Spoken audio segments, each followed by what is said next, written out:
chroeso atan ni ar gyfer pennod arall yn y cwt cerdd a'r troma.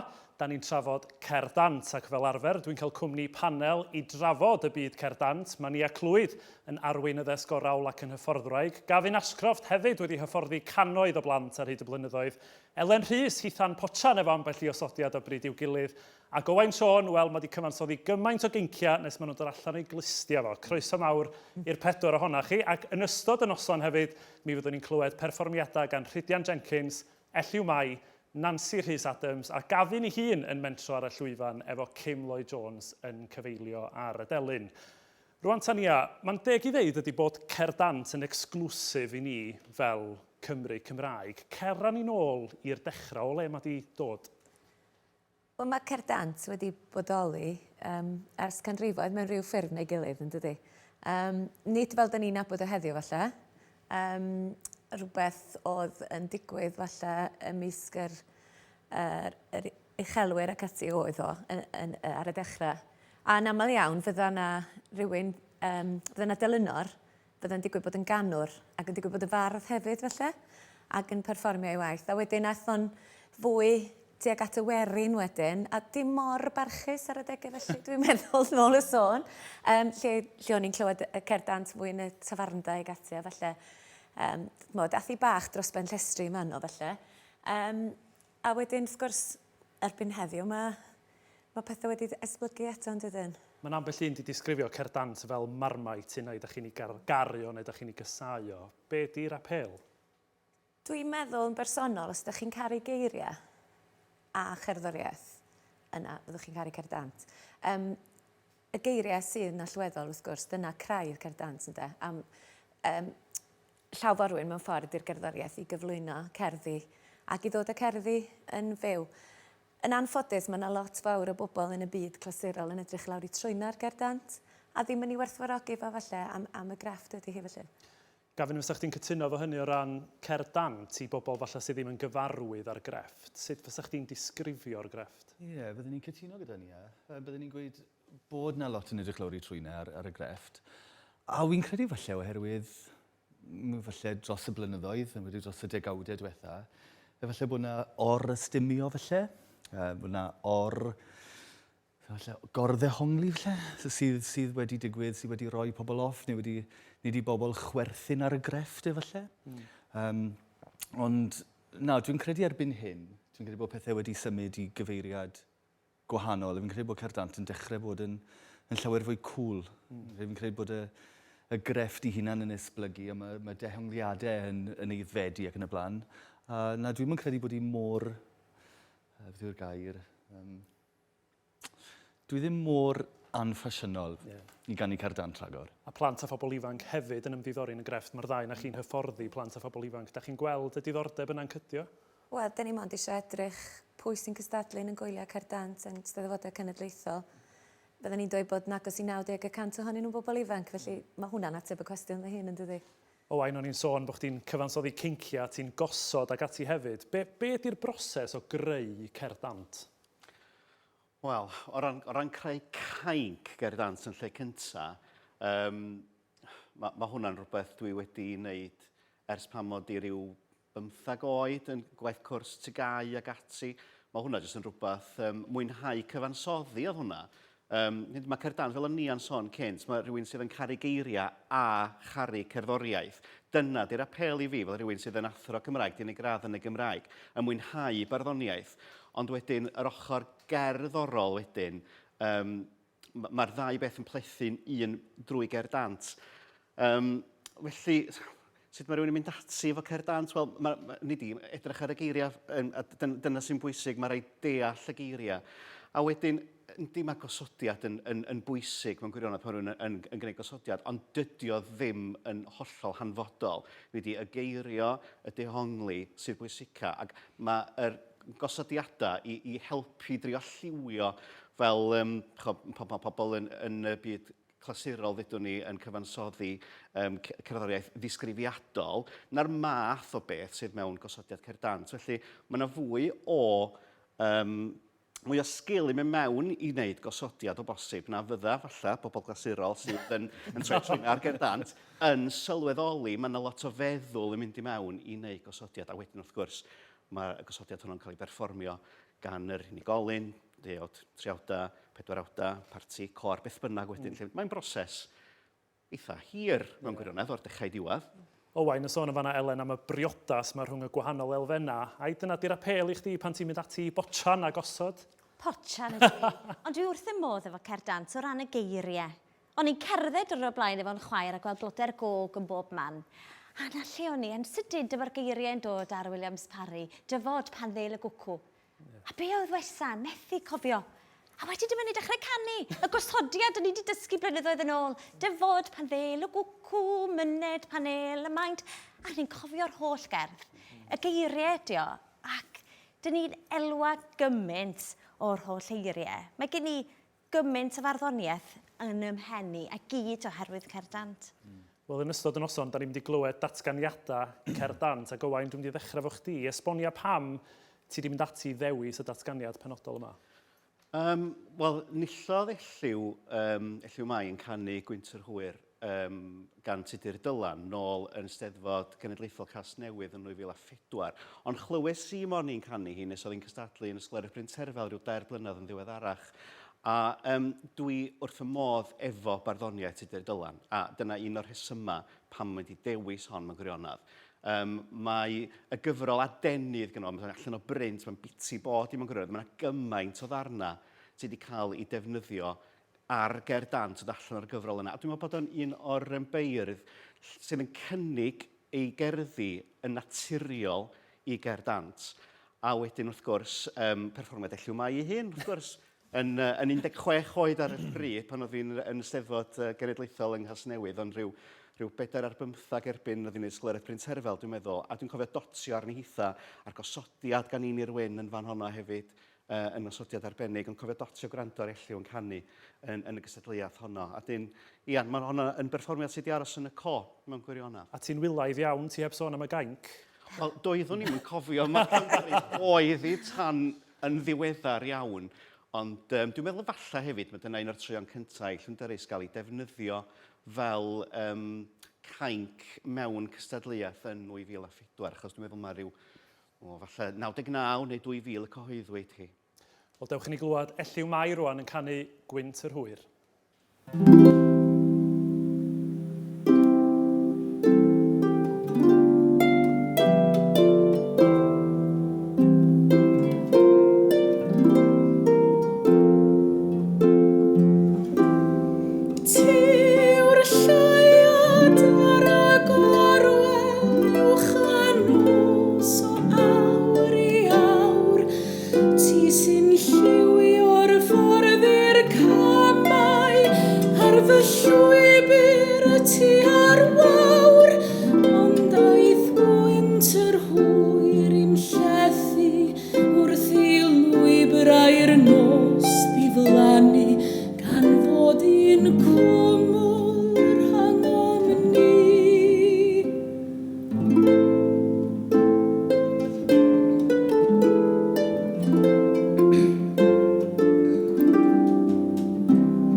sy'n gwasgar ag oleuni, nes troi'n llaeth o lliaeth y llu. Ti sy'n torri'n ddarnau arian ar hitraeth fy hiraeth i, wrth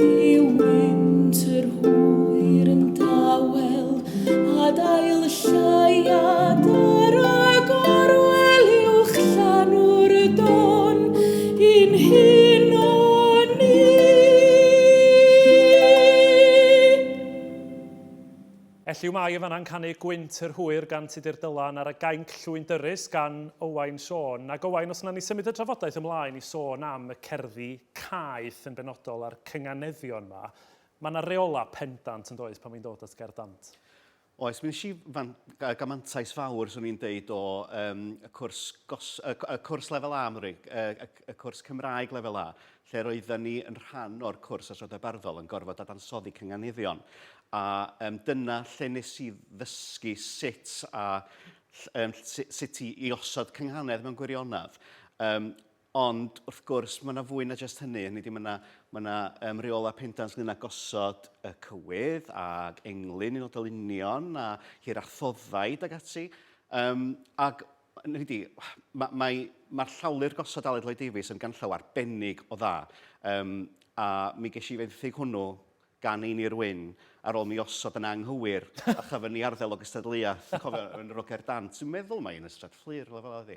A gosod englynion yn hollol anghywir a'r parti'n gorfod dal i fynd i'r rhagbrawf a chanu drwyddyn nhw yn anghywir, de. Achos o raid oedd nhw wedi dod mor bell. Ond nathon ni wneud ti eto wedyn yn iawn yn Steddfod Caerdydd 2008 ac ennill y parti, so oedd o'n iawn. Oedd o werth fynd yn wastraff. Ni oedd Owain yn sôn yn fan am ddiarddel o gystadlaethau. Fel beirniad, wyt ti rioed wedi gorfod gwneud hynny? Dim mod i'n cofio. A mae'n eich fod yn eitha saff o'ch pethau fyd yn does i ddiarddau rhywun. Dwi wedi gwneud bach o gael potch o bethau. Pan o'n i'n dechrau gosod, dwi'n meddwl, mynd â parti o Ysgol Bryn-Tawes, dwi'n cofio'n iawn, i gystadlu'n yr Cerdd Dant, a cael rhyw rynthro bach cyn dechrau'r rhagbraf a sylweddoli. Mae'n canu'r llinell yna'r un peth a pawb arall, a sylweddoli mod i wedi cam osod gynghanedd.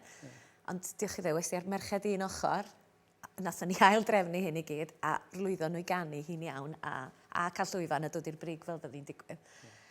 Sy'n wirthiol o beth. Ond mae rhaid i ddweud, dim ots gen i faint mae rhywun yn gosod, mae'n dal yn pwyso arna i, a dwi wedi gosod bob peth yn iawn lle. A mae'n gas gen i fynd i'r acbro nes bod fi'n dechrau clywed pawb arall yn gwneud siŵr mod fi wedi gwneud yr ffordd iawn. Ond mae yna rhywbeth am y teulu Cerdd Dant, os licio di, lle mae posib codi'r ffôn ar sawl person, a mae'n rhywbeth da ni yn wneud.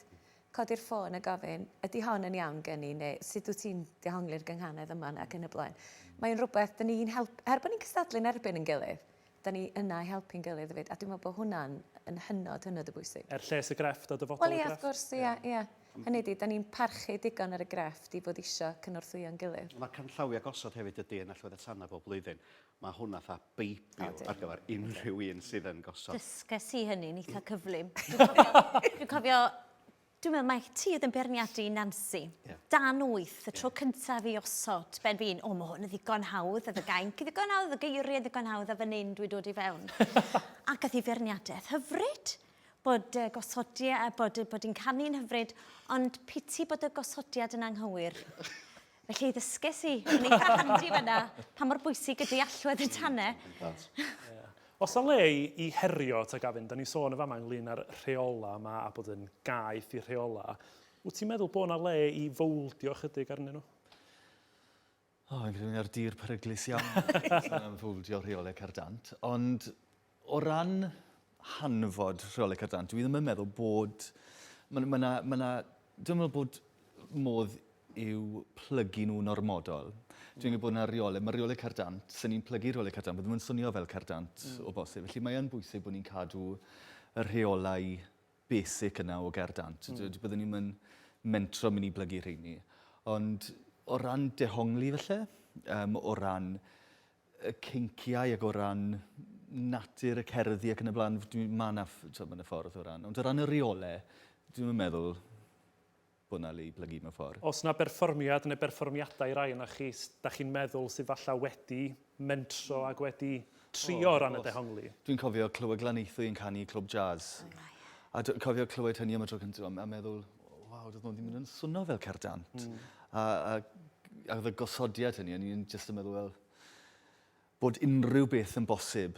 Bod e ddim jyst yn canu delyn, achos oedd y Neprin Parry ar y piano yn neud i phethau hi, ac yn meddwl, waw, bod wedi mynd â Cerdd Dant ar grefft i rywle arall. A wedyn mi'n cofio clywed eto, oedd parti'r Efail yn canu Cerdd Dant, parti ar yw gan am Cerdd Dant.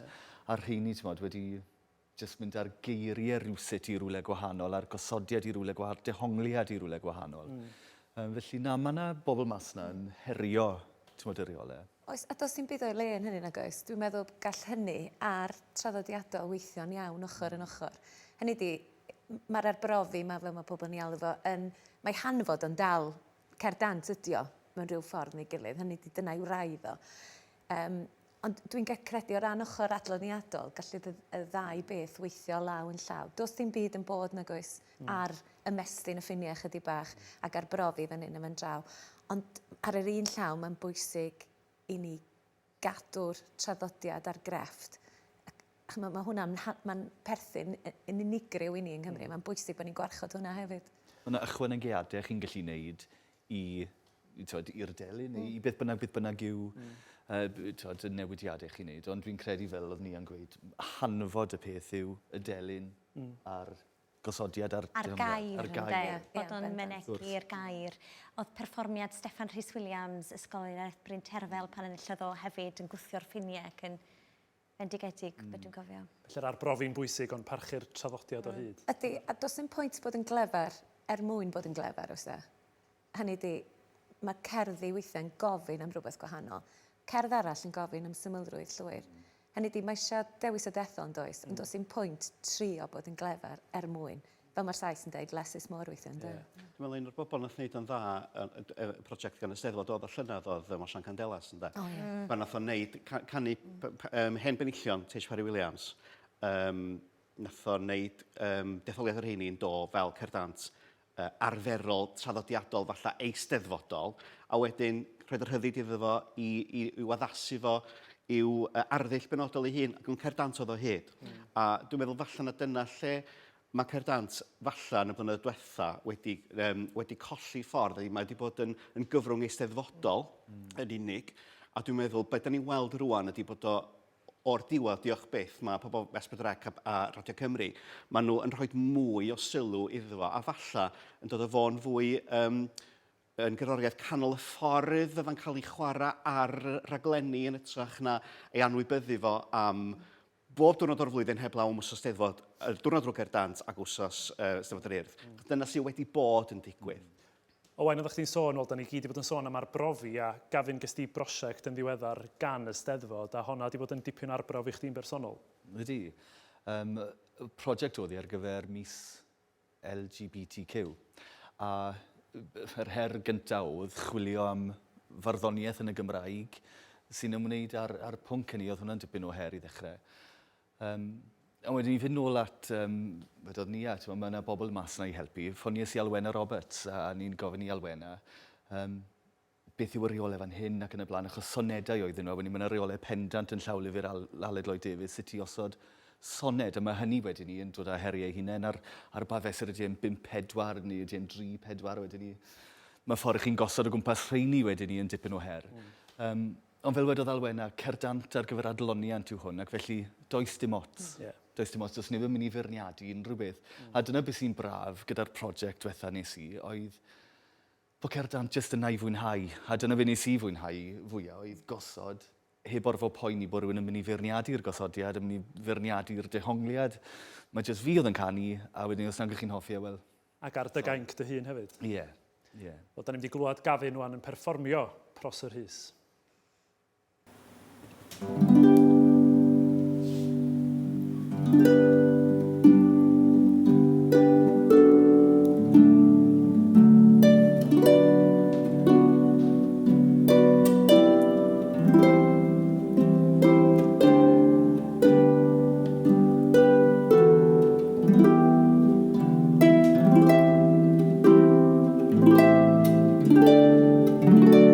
Mi risiais rhag yddo drwy flynyddoedd blin.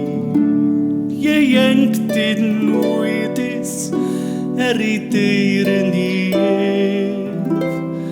Gomeddwn nhw rando ar ei eiriau'r hyn, gweled differn ymhen draw pob nef.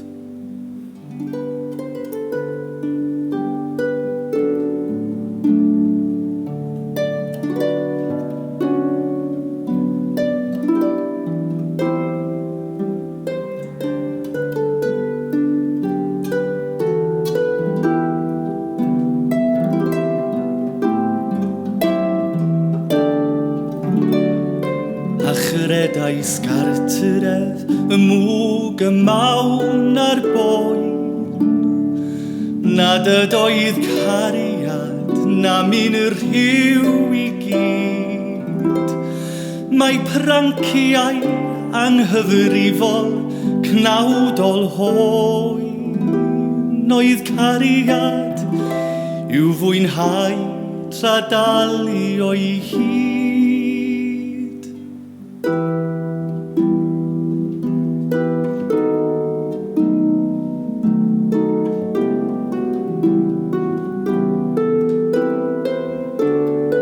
Ar fel y deithi hyd a degwch glan enau hydolus un ariannaid hwyl. A'i gwrdd efo a luniais yn y man yn bartnerenaid a bodlonrwydd llwyr a sawr ystodiau wrth lanfaglan syn yn fendydd dawel ar un cwlwm tyn.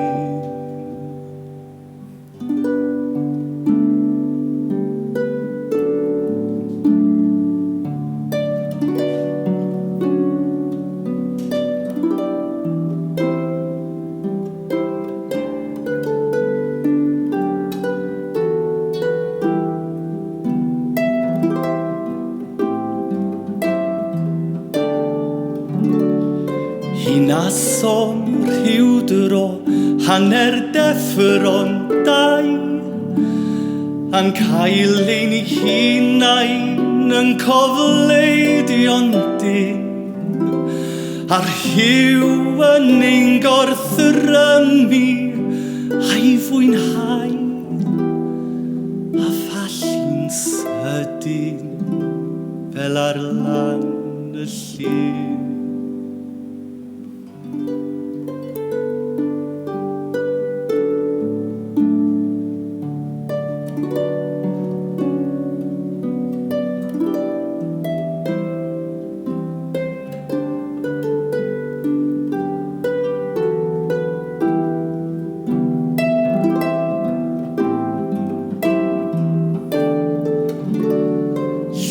Ddeffro ac ystyried beth am wnaid. Fe aeth fy menydd fel pwll tro gan boen. Aeth cyfeill garwch eto'n sarn tan dy raid. A ninnau gynnau'n siŵr santeiddion hoi.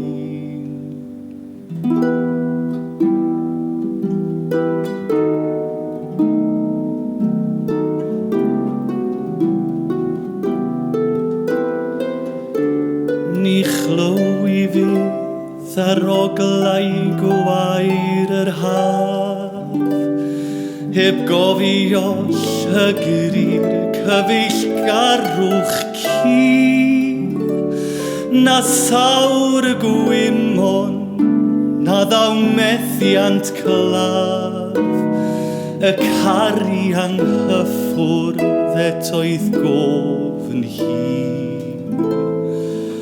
Felly y teli brist y fe a'i oll, nes pylo colin atgo a mynd ar y goll.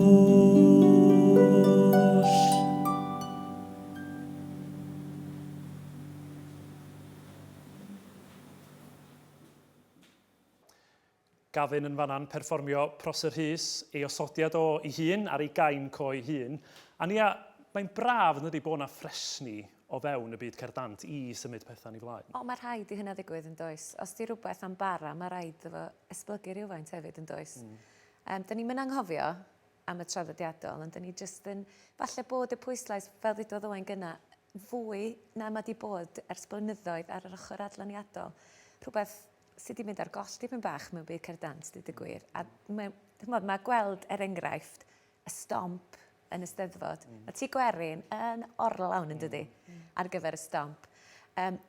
Digon o hwyl a sbri o balli, a dangos bod modd defnyddio Cerdd Dant yn eitha, dwi'n bod, mewn sefyllfa hollol wahanol, de. Does dim pwysau neb, ac eto, mae'r pwyslais yn dal ar y gair yn dydi.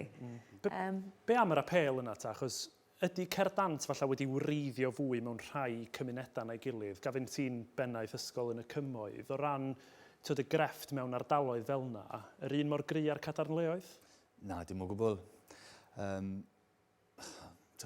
Dyfes i lan yn Rhydfelyn, ym Montepridd, a dim Cerdd Dant, dim traddodiad Cerdd Dant o gwbl yn y pentre. Neu un person o'n i'n nabod oedd yn siarad Cymraeg yn y pentref i gyd. Ond wedyn ni be o'n i'n ffodus iawn o athrawon oedd wedi dod lawr o'r gogledd. Oedd Andrew O'Neill yn dod i mewn i osod i ni. Gwenan Dafydd oedd hi ar y pryd yn hyfforddi ni. A fel yna, dechreuon ni'n gwneud corau Cerdd Dant a phartïon Cerdd Dant. A wedyn ni, oedd Mena Thomas wedyn ni gyda'r traddodiad yn Ysgol Gymru Rhydfelen. Felly, ac oedd hwnnw wedi mynd nôl blynyddau cyn i Mena fod yna. Felly, oedd yna traddodiad hir o Cerdd Dant o fewn yr ysgol. Ond o fewn yr ardal, yna chydig iawn o ymwybyddiaeth o Cerdd Dant oedd. Be am Sir Drefaldwyn Elen yn tyfu fyny sŵn Cerdd Dant? Lot o gerddoriaeth a steddfota, ond ni'r un pryd a cyfnod Nia Clwyd. Felly, o'na ddim sôn amdano fi'n canu lot o Cerdd Dant. Dyna dwi'n cofio. Os o Nia Clwyd, oedd o wastad. Ond yn yr ardal i, doedd dim gymaint â hynny. Ond mi ddechreuais i oedd mam eisiau fi fynd ac mi es i at Elwyn yr Hendre, oedd hi enw fo cyfan drwy soffa. Ac cael mynd yno ac oedd o'n canu'r gosodiad, rhoi'r gosodiad i ni ar soffa. Ac oedd o'n hwyr yn dechrau. Oedd o, fel chi'n dweud, mae'n dibynnu pwy sy'n rhoi'r gwreiddiau i chi wneud. Oedd Ted Richards yn rhoi'r gwreiddiau iddo fo, ac oedd o'n i 30au yn dechrau.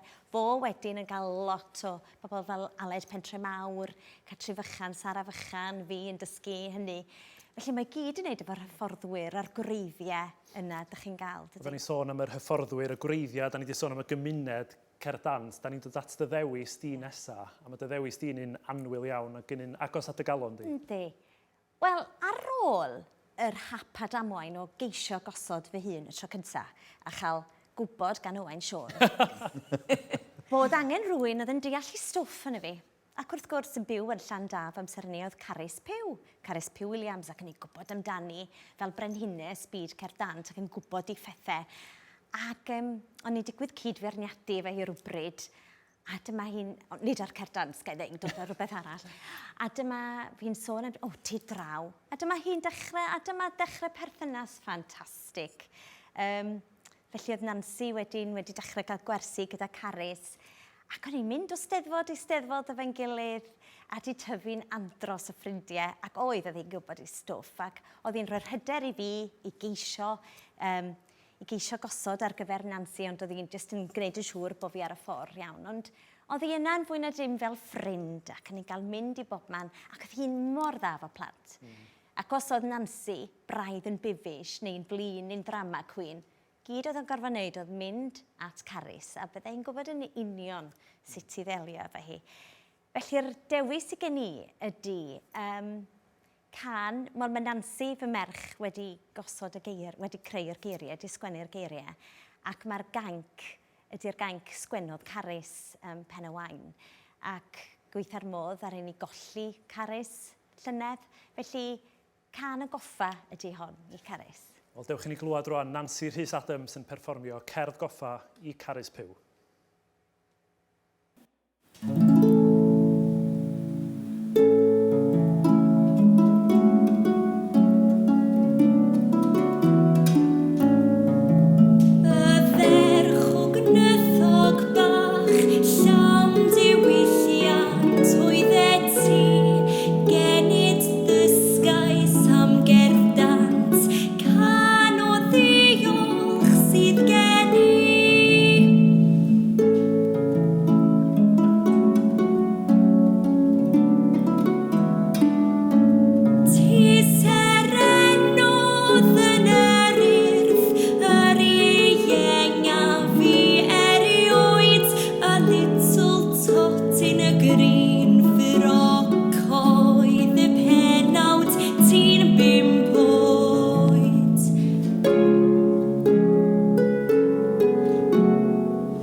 ond diolch sgeni am y fraint oedd nabod di.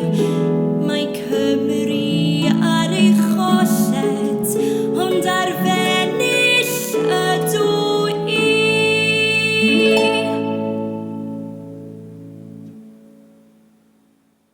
Nansi fanna'n perfformio cerdd goffa i Carys Pyw ac Elen, atgofion melys amdani. Carys yn un o'r criw traddodiadol sydd wedi datblygu Cerdd Dant ar hyd y blynyddoedd. Ond os da ni sôn am y blynyddoedd i ddod ag ati, dwi'n gwybod da ni'n dau wedi cael lot o hwyl mewn stomp. Pam bell i stomp Cerdd Dant? Pa mor bwysig ydy pethau fel yna i symud y traddodiad yn ei flaen? Ond mae'n gwneud, fel dyn ni'n sôn am yr adloniant, ai rhywbeth i'r llwyfan genedlaethol ydy Cerdd Dant jyst i fod?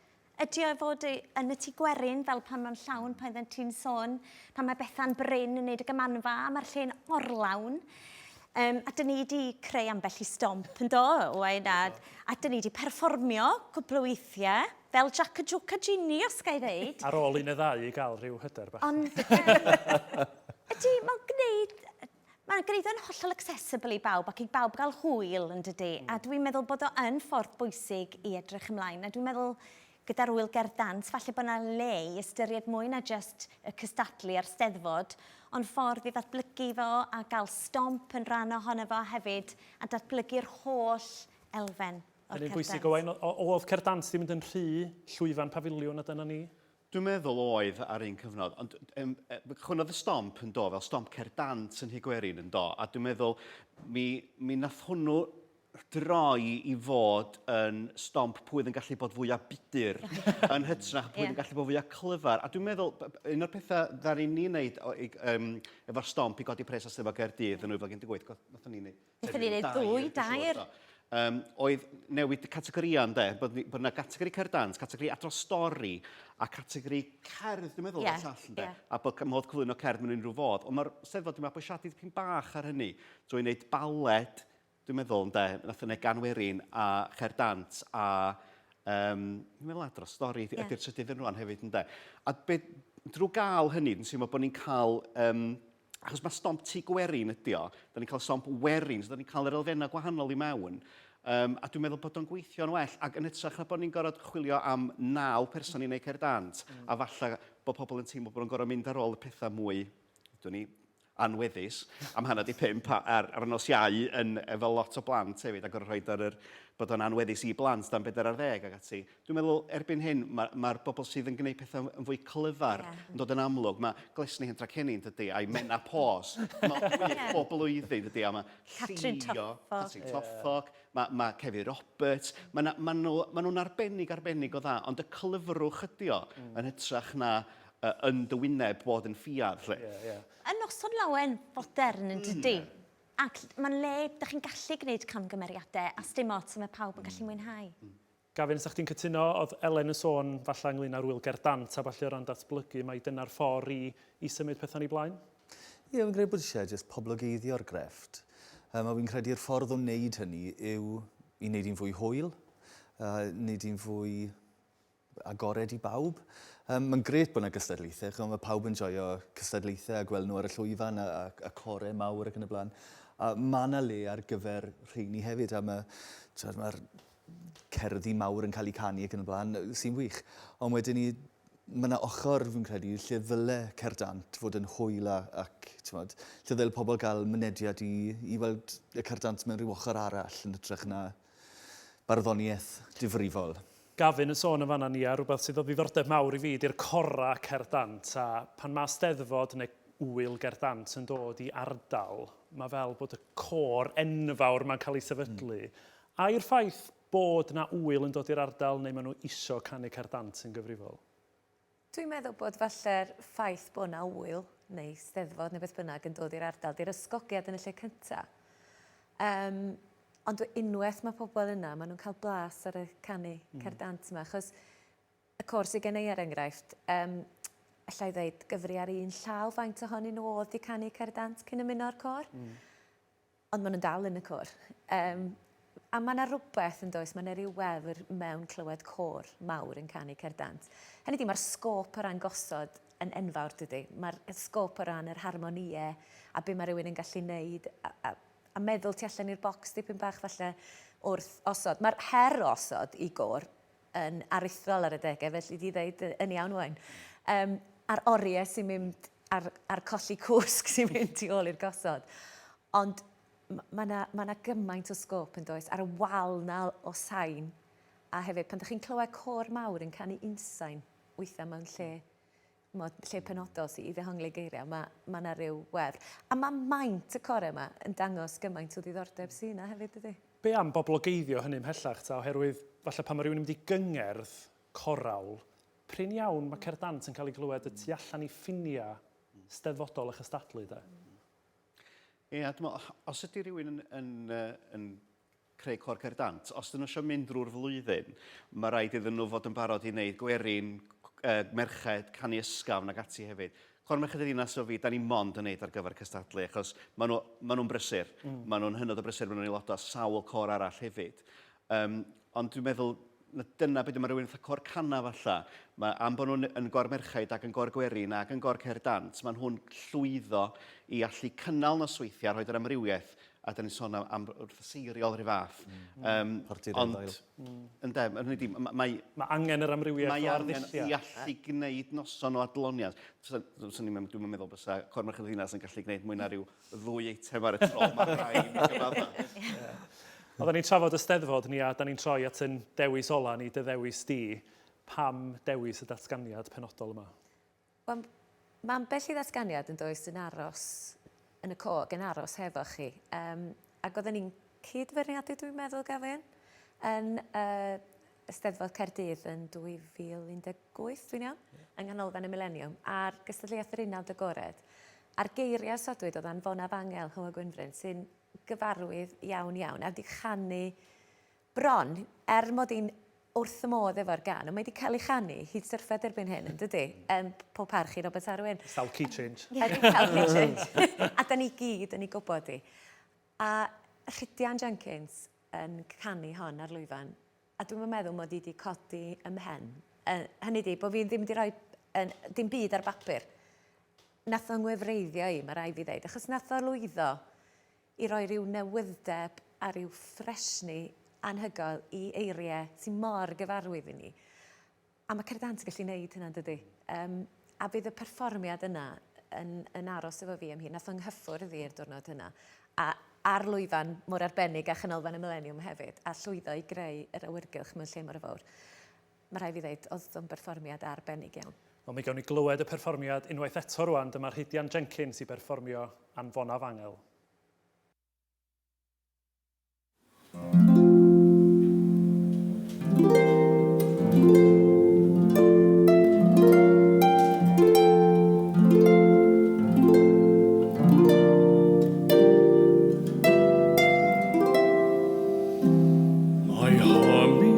Hwyr y ddinas o'n fan effro, am eiliad rydw i'n credu dy fod yno, a chlaw a falaw ised y lais yn galw'n dawel, anfon a fangel i dy warchod di.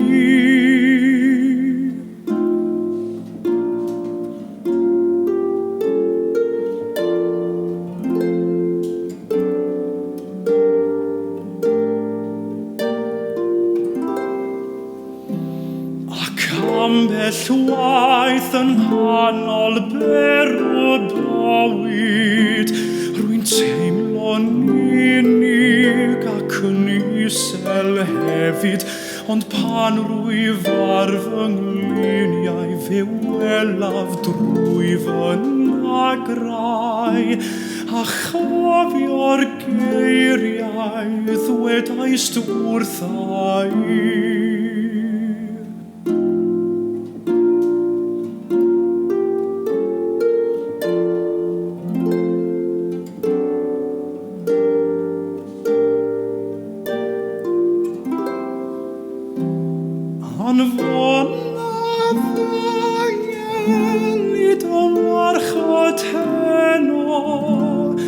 Anfon a fangel wyth gysurodi, mae sŵn dy lais yn ddigon I chwalu'r holl angheuon. Anfon a fangel at ati.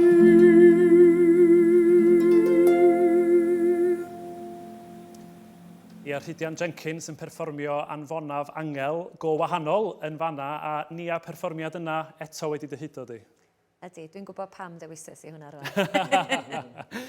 Be am ddyfodol y grefft ta Nia'r gair ola I chdi fel rhywun sydd yn ymddiddori? Hynny ydy dyfodol y grefft mewn dwylo diogel yma yng Nghymru? Wel, fel rhywun sy'n gweithio fel titha Gavin, hefo lot o blant a phobl ifanc, a gweld y diddordeb sydd ganddyn nhw yn y grefft, dwi'n meddwl bod y grefft yn hollol saff. Hynny di, ydych chi'n edrych ar pwy sy'n cystadlu yn cystadlaethau ni. Pobl ifanc, a pobl ifanc sy'n ymroi i'r grefft. A mae gennym ni bobl ifanc arbennig iawn yn y byd yna. Be sy'n bwysig ydy bod hen bobl fatha fi yn trosglwyddo'r grefft yna. Hynny di, ges i'n gorfodi osod. A mae'n bwysig bod ni yn gorfodi ac yn annog y genhedlaeth nesaf hefyd I fynd ati osod. I wneud camgymeriadau, ond I drio, ac I beidio bod o'n gofyn am help ynddo. Hynny di, mae gennym ni gyfrifoldeb yn does, I wneud yn sicr bod y genhedlaeth nesaf yn parhau. Wel, na ni orffen ar y nodyn gobeithiol a chadarnhaol yna. Nia, Gavin, Owain ac Elen, diolch yn fawr iawn. Dwi wedi mwynhau'r sgwrsio ymhlith y Cerdd Dantwyr. Mi fyddwn ni'n ôl nos fory pan fyddwn ni'n cael cwmni 4 arall I drafod canu clasurol. Ond gan y Cerdd Dantwyr, nos da.